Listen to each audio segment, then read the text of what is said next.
Senator Paterson. Thank you, Madam Deputy President. I present the interim report of the Parliamentary Joint Committee on Corporations and Financial Services on the regulation of auditing in Australia, together with the Hansard record of proceedings and documents presented to the committee, and I move that the Senate take note of the report.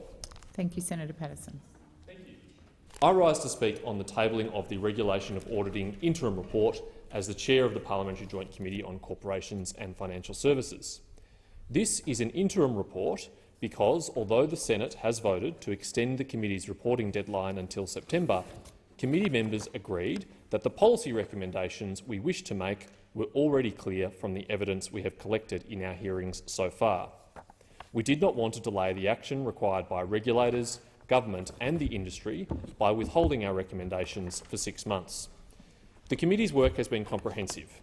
We received more than 110 submissions, heard from 32 witnesses at 4 public hearings and obtained more than 100 answers to questions taken on notice. The committee received evidence from a wide variety of witnesses, including regulators, accounting standards bodies, the Big Four and mid-tier accounting firms and academics. Hearing from a diversity of voices has assisted the committee in understanding how the auditing industry is performing from a holistic perspective. Today we make 10 recommendations to restore trust and confidence in audit services. Auditing is systemically important to a healthy financial system. It gives investors confidence that they can rely on financial statements made by companies. Audit, therefore, needs not just to be high quality, but also to be seen to be high quality. At the outset of the inquiry, I asked witnesses to address the following questions. Firstly, what is the evidence that the practice of auditing in this country is flawed? Secondly, are those flaws isolated or are they systemic? Thirdly, if those problems are systemic, what is driving them? And fourthly, what policy solutions are available to government to address them, and what are the costs and benefits of those solutions? If they have been implemented elsewhere in the world, how did they work? If they are entirely new, what justifies this novel approach? I also noted that it may be the case that the evidence base of a current problem of auditing in Australia is limited, but there is very good reason to believe that it will be a bigger problem in the future. If that is the case, I'll be interested to hear from witnesses why they believe it's so. The committee did not identify any new empirical evidence of systemic audit failure in Australia. The most commonly relied upon evidence to claim that we have a systemic audit failure in Australia was the ASIC inspection reports. These have certainly attracted significant media attention and commentary in recent years, and they are reason for some concern.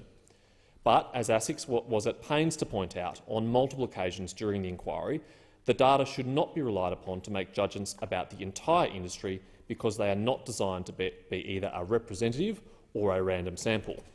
Instead, ASIC deliberately targets audit files based on risk.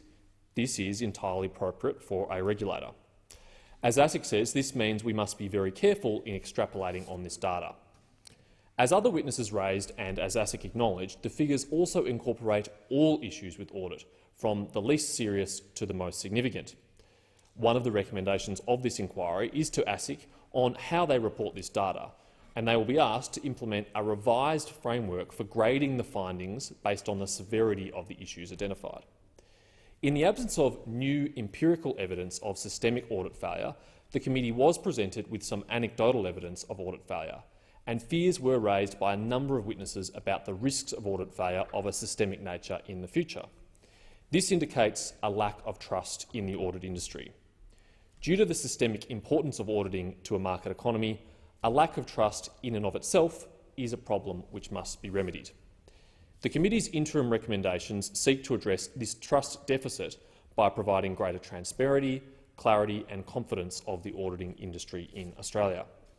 They include mandating the disclosure of ASIC's individual firm inspection reports, clear definitions of audit and non-audit services, expanded auditor independence declarations, restrictions on audit partner remuneration and promotion, audit firm public tendering, compulsory digital reporting and other related matters. The committee has carefully weighed international experience to make recommendations which seek to balance the competing factors of auditor competence and independence to deliver an audit market which is efficient, effective and trusted.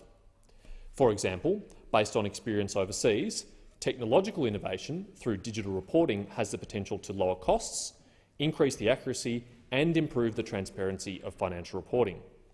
I'm personally most excited by this recommendation because the benefits it promises will not just be limited to the audit industry, but for all users of financial statements. During the hearings and across the submissions, no compelling evidence was found to support the more radical proposals which have been either abandoned or discounted internationally, such as the mandatory structural separation of audit firms. On the contrary, the committee heard significant evidence that measures like these would have profoundly negative implications for competition and audit quality. The committee will hold 2 more hearings and hand down its final report in September.